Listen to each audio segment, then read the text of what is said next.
हर गुजरते दिन के साथ हमारे शहर और बड़े होते जा रहे हैं, लेकिन इन फैलते हुए शहरों के नक्शों में कुछ कहानियां छिपी होती हैं, मौके की, भेदभाव की और हमारे आने वाले कल की।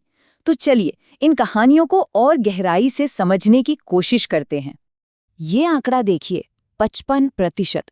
इसका मतलब है कि आज दुनिया की आधी से ज्यादा आबादी शहरों में रहती है, और ये संख्या इतनी तेजी से बढ़ रही है जितनी पहले कभी नहीं बढ़ी। ये हमारे समय की सबसे बड़ी कहानियों में से एक है। देखिए, ये सिर्फ एक ट्रेंड नहीं है, ये पूरी दुनिया में हो रहा एक बहुत बड़ा बदलाव है। हम सब इतिहास के सबसे बड़े शहरीकरण के दौर से गुजर रहे हैं।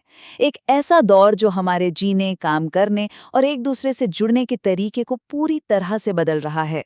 और ये समझना कि ये सब कैसे हो रहा है, एक तरह से हमारे अपने भविष्य को समझना है। जरा सोचिए इसके बारे में। हर हफ्ते लाखों लोग एक बेहतर जिंदगी की उम्मीद में शहरों का रुख कर रहे हैं। ये मानव इतिहास का शायद सबसे बड़ा माइग्रेशन है। इससे होता क्या है?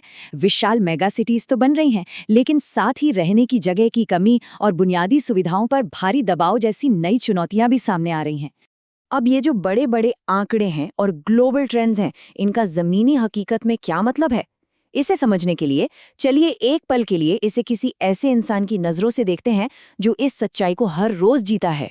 कल्पना कीजिए, किसी की सुबह यहाँ से शुरू होती है। ये एक ऐसा इलाका है जहाँ लोगों में अपनापन है, चारों तरफ जिंदगी की चहल पहल है, लेकिन पानी और बिजली जैसी जरूरी चीजें भी भरोसेमंद नहीं हैं। यहाँ जिंदगी तो है, पर उसके साथ एक जद्दोजहद भी है। और फिर शुरू होता है रोज का सफर। ये कोई आम सफर नहीं है, ये शहर के एक हिस्से से दूसरे हिस्से तक की यात्रा है, जिसमें कई ऐसी अदृश्य सरहदें पार करनी पड़ती हैं जो किसी नक्शे पर तो नहीं दिखती, लेकिन रोज की जिंदगी में साफ महसूस होती हैं। और ये सफर खत्म होता है एक बिल्कुल अलग दुनिया में। ऊंची ऊंची शीशे की इमारतें, खूबसूरत पार्क, मॉडर्न इंफ्रास्ट्रक्चर। ये शहर का वो दिल है जहाँ सारे संसाधन, सारे मौके, सब कुछ एक जगह पर जमा है। तो यहाँ सबसे बड़ा सवाल यही उठता है, आखिर ये कैसे मुमकिन है कि एक ही शहर के अंदर दो इतनी अलग अलग दुनियाएं बस रही हों? और वो कौन सी अदृश्य लकीरें हैं जो इन्हें बांटती हैं? उन्हें हम देख कैसे सकते हैं? इन्हीं सवालों का जवाब हमें मिलता है मॉडर्न ज्योग्राफी, यानी भूगोल में। और हाँ, ये सिर्फ नक्शों और देशों के नाम रटने के बारे में बिल्कुल नहीं है।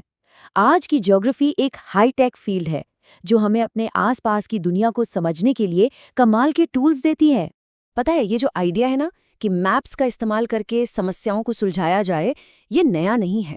1854 में डॉक्टर जॉन स्नो ने लंदन में फैले हैजा के मामलों को एक नक्शे पर उतारा, और इससे क्या पता चला कि सारे केस एक ही पानी के पंप के आसपास थे। इस एक मैप ने पब्लिक हेल्थ की पूरी तस्वीर ही बदल कर रख दी। आज के ज्योग्राफर्स भी वही काम कर रहे हैं, बस फर्क इतना है कि अब उनके पास डिजिटल डेटा की अनगिनत परतें हैं और कहीं ज्यादा पावरफुल टेक्नोलॉजी है। इस टेक्नोलॉजी का दिमाग है जियोस्पेशियल टेक्नोलॉजी, जिसमें जीआईएस यानी ज्योग्राफिक इंफॉर्मेशन सिस्टम्स जैसे टूल्स आते हैं। आसान भाषा में समझे तो ये एक स्मार्ट मैप जैसा है। ये मैप सिर्फ ये नहीं बताता कि क्या चीज़ कहाँ है, बल्कि इसके ऊपर जानकारी की कई अलग अलग परतें डाली जा सकती हैं, जैसे कहाँ कितने लोग रहते हैं, लोगों की आमदनी कितनी है, या अस्पताल कितनी दूर है। मॉडर्न ज्योग्राफी की सबसे खास बात यह है कि ये एक पुल की तरह काम करती है। ये सोशल साइंसेज जैसे इकोनॉमिक्स और सोशियोलॉजी को नेचुरल साइंसेज जैसे जियोलॉजी और बायोलॉजी से जोड़ती है। जब हम इंसानी बर्ताव और हमारी भौतिक दुनिया के बीच के इस कनेक्शन को समझते हैं ना, तभी जाके हमें पूरी तस्वीर साफ दिखाई देती है। तो चलिए वापस चलते हैं हमारी उस पहली कहानी पर।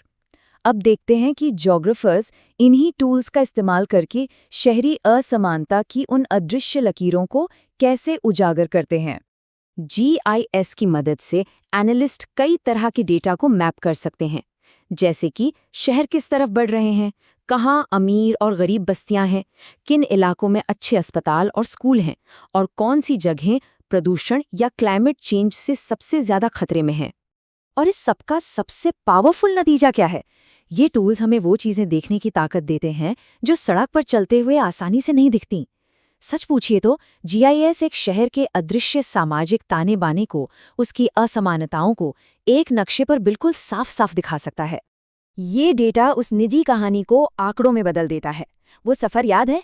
ज़िला ए, जहाँ से कहानी शुरू हुई थी, और ज़िला बी, जहाँ वो ख़त्म हुई। दोनों के बीच का फ़र्क ज़मीन आसमान का है। चाहे स्वास्थ्य सेवा हो, हरे भरे पार्क हो या आने जाने के साधन, हर चीज़ में भारी असमानता है। ये नंबर्स उस रोज़ के अनुभव का एक ठोस सबूत हैं।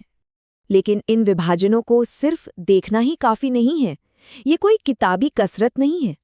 ये असल में एक बेहतर और ज्यादा न्यायसंगत शहरी भविष्य बनाने की दिशा में पहला और सबसे जरूरी कदम है। तो आखिर ये इतना जरूरी क्यों है? क्योंकि जब शहर के योजनाकार और पॉलिसी बनाने वाले लोग असमानता के इन भौगोलिक पैटर्न को समझ जाते हैं, तो वो ज्यादा असरदार समाधान बना सकते हैं। वो अंदाजे से काम करने के बजाय डेटा के आधार पर फैसले ले सकते हैं। इस ज्ञान का उपयोग करके शहरों की बेहतर योजना बनाई जा सकती है। इससे उन इलाकों की सटीक पहचान करने में मदद मिलती है जहां संसाधनों की सबसे ज्यादा जरूरत है। ऐसे ट्रांसपोर्ट सिस्टम बनाए जा सकते हैं जो सबको जोड़ें, और ये सुनिश्चित किया जा सकता है कि हर किसी को एक स्वस्थ माहौल में रहने का अधिकार मिले।